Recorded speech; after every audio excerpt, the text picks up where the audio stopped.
Have you ever wondered what secrets the U.S. government might be hiding in the Nevada desert? Some say it's nothing but sand, stone, and heat. Others believe it's where the most extraordinary technology on Earth is buried, technology that didn't come from here. And then, one man stepped out of the shadows with a story so shocking, it shook the world. His name is Bob Lazar, and if what he said is true, then everything we thought we knew about physics, about science, about our place in the universe, might have to be rewritten from scratch. Tonight, we're diving deep into Lazar's journey, from his claims of working on alien spacecraft to the terrifying fallout of speaking up. This isn't just a UFO story. It's a story of courage, paranoia, and a mystery that refuses to die. Chapter 1. The Man Behind the Mystery. The Nevada desert stretches out forever, dry, silent, endless, and somewhere out there beyond the barbed wire and hidden dirt roads begins the strange and unsettling story of Bob Lazar. Robert Scott Lazar was born January 26, 1959, in Coral Gables, Florida. As a kid, he wasn't interested in sports or school dances. He was a tinkerer. If it sparked, exploded, or had wires, Lazar wanted to tear it apart and see how it worked. Rockets, lasers, engines. He was fascinated by technology, especially the dangerous kind. By the early 1980s, Lazar had moved west, settling in Las Vegas. He claimed to have worked as a physicist at Los Alamos National Laboratory. Official records are blurry. Some insist he never worked there, while others suggest he was on subcontract. But in 1989, Lazar went public in a way that would change his life forever. Appearing on Las Vegas television under the alias Dennis, his face hidden in shadow, his voice altered, Lazar dropped a bombshell. He claimed he had worked on alien spacecraft at a facility called S4, a secret base tucked away near the infamous Area 51. According to Lazar, the U.S. government wasn't just hiding one ship. They had 9 flying saucers of unknown origin, stored in camouflaged hangars carved into the mountainside. And his job? To reverse engineer one of them. Lazar described a propulsion system unlike anything known to science. It ran on a mysterious substance he called Element 115. At the time, this element didn't even exist on the periodic table. But according to Lazar, it could produce gravity waves, literally bending space-time, allowing the craft to jump from one point in space to another. He didn't sound like a conspiracy theorist. He didn't rant. He spoke calmly, precisely, like a man reluctantly breaking a silence. He even described advanced biometric hand scanners, technology decades ahead of its time. But skeptics quickly attacked his credibility. His supposed degrees from MIT and Caltech? Missing. No transcripts, no yearbooks. No classmates remembered him. Lazar said the government erased all records of his education and employment to discredit him. Whether it was erasure or fabrication, the mystery only grew deeper. Chapter 2. Into the Belly of the Base. According to Lazar, the journey to S4 was like stepping into another world. After intense background checks, polygraphs, and security screenings, he was transported in a bus with blacked-out windows.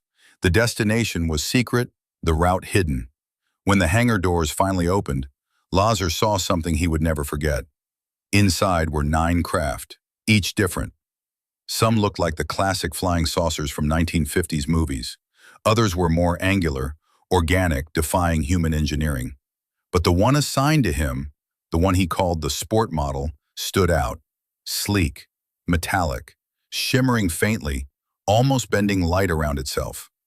When he touched it, the surface felt cold, smooth, seamless. No bolts, no rivets, no weld lines.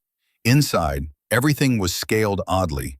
The ceilings were low, the chairs small, as if made for beings 3 or 4 feet tall. The walls curved, with no wires or control panels in sight. At the center stood a column, stretching from floor to ceiling. This, Lazar said, was the reactor. The propulsion system, according to him, revolved around 3 gravity amplifiers arranged beneath the craft. These didn't push the ship forward like a jet engine. Instead, they bent space-time itself. The craft didn't fly. It fell into distorted space ahead of it. By compressing space in front and expanding it behind, the ship could move instantaneously. No sound, no exhaust, just silent, impossible motion. At the heart of it all, element 115. Lazar explained that in its stable form, this element powered the reactor. It created anti-gravity energy, which was amplified and directed to the craft's systems. Clean, silent, centuries ahead of anything humanity had developed.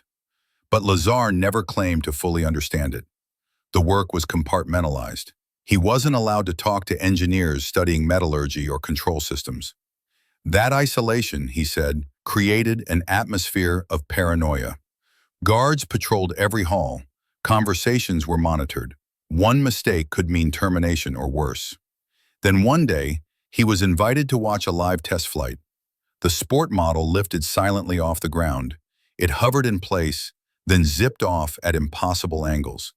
It moved like a leaf drifting in water, smooth, effortless, defying inertia. Watching it, Lazar realized this wasn't stolen Soviet tech. This wasn't human. This was something else entirely. Chapter 3, Desert Stakeouts. But with knowledge came fear. Lazar said he felt watched outside the base.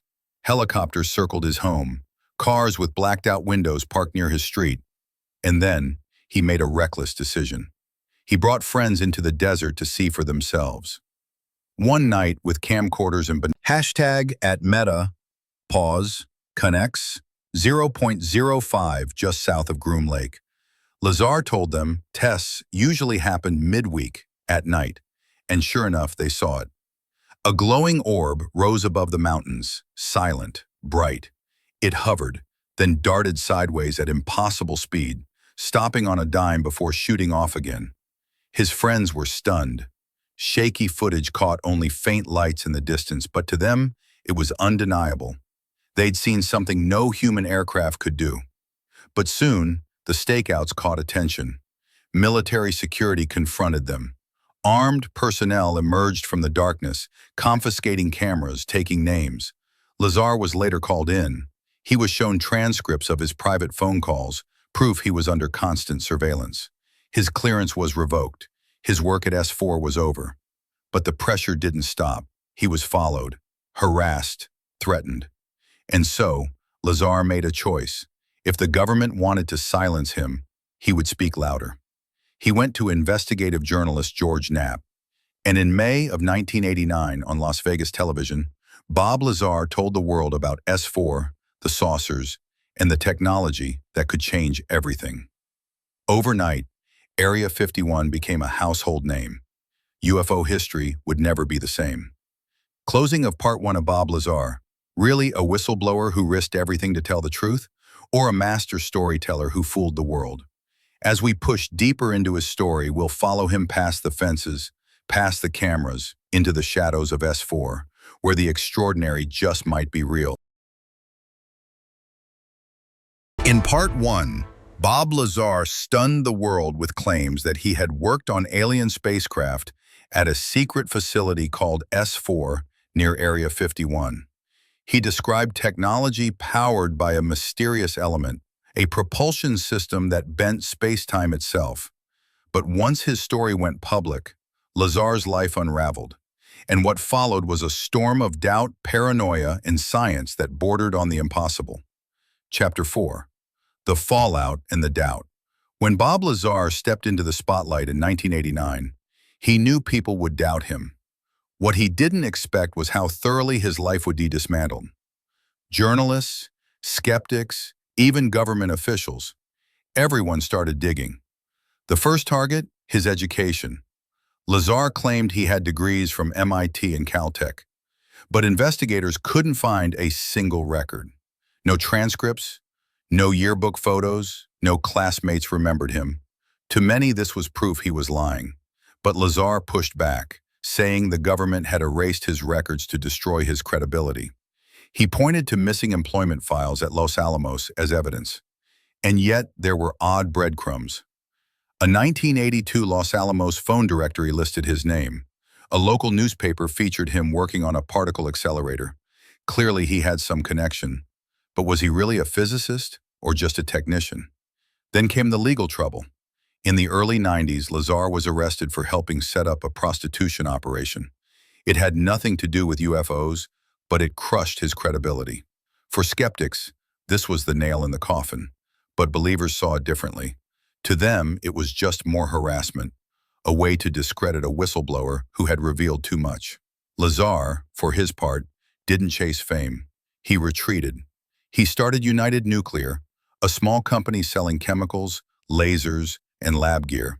He rarely gave interviews, and when he did, his message was consistent. I'm not here to convince anyone. I'm not writing a book. I'm not going on a speaking tour. I'm just telling you what I saw. For believers, that calm tone was proof of honesty. For skeptics, it was the polished act of a liar. Decades later, in 2018, Lazar reappeared in a documentary directed by Jeremy Corbell. He seemed older, weary, and intensely private. Corbell called him the reluctant whistleblower. In the film, Lazar recalled a night he would never forget: footsteps outside his home, a dark vehicle idling nearby. Then suddenly his power went out. Was it paranoia or something more? His wife described phone taps, strange clicks on the line, and the constant stress of being watched. Their life had become a quiet war. No bullets, just fear. And yet Lazar said he had no regrets. If I could go back, I probably wouldn't change anything, he admitted. I didn't ask for this, but I won't lie about what I saw. That single statement became legendary in UFO circles. Chapter 5. A new debate began. Was any of this even scientifically possible? The centerpiece of his claims was the alien reactor, a device no larger than a basketball, capable of generating its own gravitational field. Silent, clean, no exhaust, no heat. At the heart of it, element 115. Back in 1989, it was purely theoretical, but Lazar said it was the key to the craft's propulsion. Here's how he described it. The reactor powered 3 gravity amplifiers beneath the craft. These didn't push the ship forward, they bent space-time. Instead of flying, the saucer fell into a distortion ahead of it.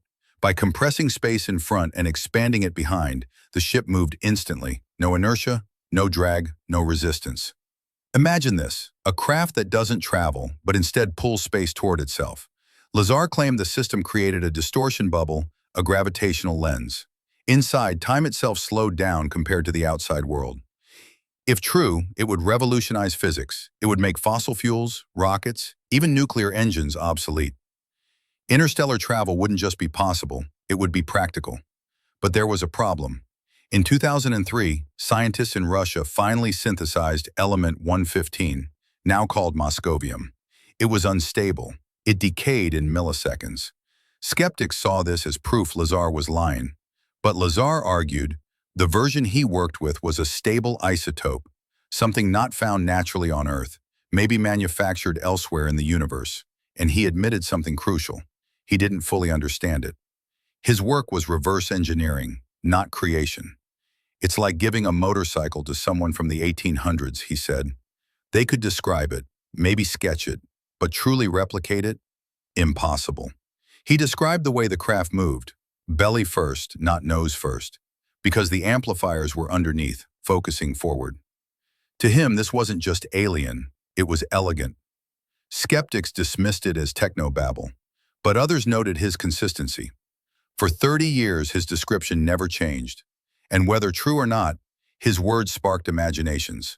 Engineers, hobbyists, even fringe scientists began experimenting with gravity manipulation, inertial dampening, exotic propulsion. Maybe Bob Lazar hadn't given us the answers, but he had planted the question, what if it's possible? Chapter 6. The World Reacts.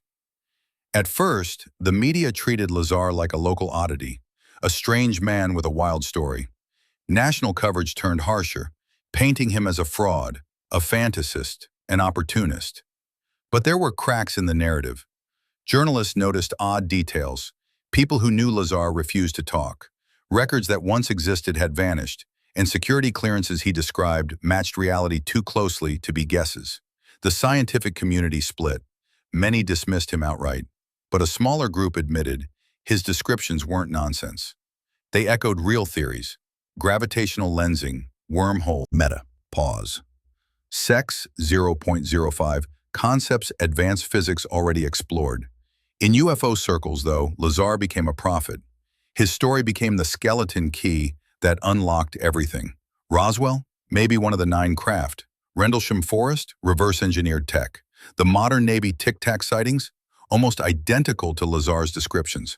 Even within government, his story couldn't be ignored. Behind closed doors, intelligence officials were asked about it. They never confirmed, but they didn't deny either. Then came 2017. The New York Times revealed that the Pentagon had secretly funded a UFO program called AATIP, the Advanced Aerospace Threat Identification Program. And then came the bombshell: leaked military videos. Navy pilots encountering unknown craft that accelerated instantly, defied inertia, showed no signs of engines. To many, these looked like exactly what Lazar had described in 1989. Suddenly, Lazar didn't sound like a crank. He sounded ahead of his time. Public interest exploded. UFOs were rebranded as UAPs. Congress demanded answers. Scientists started asking serious questions. And through it all, Bob Lazar's name resurfaced.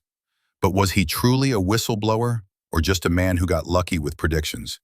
As we move forward, we'll follow Lazar deeper into life in the shadows, where secrecy, paranoia, and myth all collide. Quick recap, engaging tone. In Part 2, Bob Lazar's credibility was torn apart. His education was questioned, his reputation attacked, and skeptics lined up to disprove him. But while the world argued, Lazar quietly stepped back, retreating into a life in the shadows. And yet, no matter how much he tried to move on, the mystery never left him or us. Chapter 7, Life in the Shadows. After the storm of 1989, Bob Lazar never went back to a normal life. He couldn't. Instead, he opened a small business, United Nuclear Scientific. On paper, it sold chemicals, lab glassware, and high-voltage equipment. Nothing glamorous, nothing sensational. But even here, complications followed. Packages arrived opened, deliveries were delayed. Regulators paid more visits than seemed normal. Was it routine, or was someone quietly keeping him under pressure? Over time, Lazar's public demeanor shifted. Gone was the wide-eyed whistleblower of 1989. In his place, a man measured, cautious, sometimes weary. In rare interviews, when asked if he regretted coming forward, Lazar would pause, then admit, "It wasn't worth it. Not for my life, not for my family." But it was the truth. His family lived with the fallout: strange cars outside, unexplained phone clicks, helicopters at night. Whether paranoia or reality, the unease never left. Steady voice. "They don't need to eliminate you," Lazar once said. "They just need to discredit you." And yet, through all of it, he never retracted his story. Not once. Not even slightly. In 2018, filmmaker Jeremy Corbell convinced Lazar to appear in a new documentary. Lazar agreed, but with one condition: it couldn't be sensationalized. It had to be quiet, personal, grounded. When the film premiered, audiences didn't get new revelations. Instead, they saw Lazar, older now, visibly uncomfortable, repeating the same story he had told decades earlier, word for word. And that, ironically, was what made it powerful: his consistency, his refusal to change even the smallest detail. For many, that consistency became his badge of honor.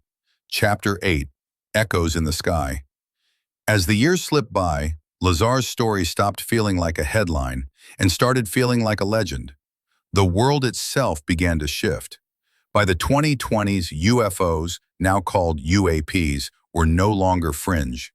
Navy videos leaked. Pilots testified before Congress. Even NASA admitted interest. And Lazar's words, they suddenly echoed louder than ever. Craft without visible engines, silent, gravity-defying movement, no heat signatures, instant acceleration. These were exactly the details he had given in 1989. Rumors even circulated that in a closed congressional session, a high-ranking intelligence official was asked, "Has the U.S. recovered craft not made by human hands?"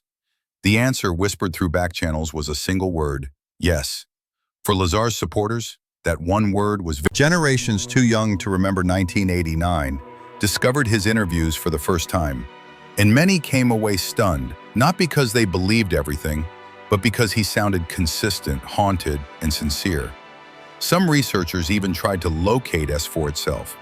They analyzed satellite imagery, compared terrain to Lazar's descriptions, but no one found anything definitive. If the facility had existed, it was erased or buried deeper. Lazar himself never tried to go back. When asked why, he replied, "I wouldn't get close, not again." Still, fragments of memory stayed sharp, the seamless metallic skin of the cis. For skeptics, this was obsession. For believers, it was proof. Because, in an age of exaggeration, Lazar stood out by being quiet. He never embellished. He never updated his claims to match new headlines. He just repeated the same story again and again. And somehow, that silence carried weight.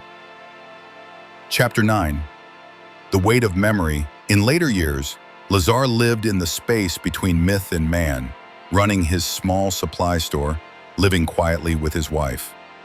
Inside his home sat notebooks filled with diagrams, worn-out physics books, old sketches of saucers and reactors, not as trophies, but as puzzles he could never quite solve. He never spoke about belief. He always framed it as memory. "It's not about belief," he said. "It's about what I saw. Once you've seen it, you can't unsee it." Friends noted his steadiness. He never lashed out at critics. He never rewrote the story. He never cashed in. Occasionally, headlines about UFOs pulled his name back into the spotlight. But Lazar himself? He remained calm, almost sad. He once said the hardest part wasn't being ridiculed. It was knowing that what he'd seen, what he'd touched, could change the world, solve the energy crisis, reframe science. But instead, it was hidden in the desert. Even in old age, he tinkered. Small experiments with magnetic fields, lasers, ion engines. That same kid who once strapped a jet engine to a bicycle never really went away. And when visitors asked if he still thought about S4, his answer never changed. Every day. Chapter 10. Into the Silence. By the end, Bob Lazar wasn't just a man with a story, he was a symbol. Not the kind plastered on billboards, not a cult leader, not a celebrity, but a quiet, enduring reminder of the mystery. In rare interviews, when asked if he'd do it again, knowing the ridicule, the harassment, the fallout, he nodded. "Yes," he said, "because the story is bigger than I am." That phrase, "bigger than I am," explained everything. Once you've touched the unknown, you can't just walk away. He often said the hardest part wasn't the disbelief. It was knowing humanity could benefit from what he'd seen, but might never be allowed to. At a small symposium late in life, he was asked what message he'd leave behind. His answer was simple. Don't stop asking questions. At Meta, pause, sex, 0.05. And don't assume the truth is what you're told. Sometimes, it's hidden in the silence. And maybe that's what defined Bob Lazar most. Not noise, not spectacle, but silence. A silence that made space for curiosity. Chapter 11. The Echoes Remain. Bob Lazar's story didn't end with him. It became folklore, passed around in late-night conversations, podcasts, classrooms, and online forums. Not as proven fact, but as a question that refuses to die.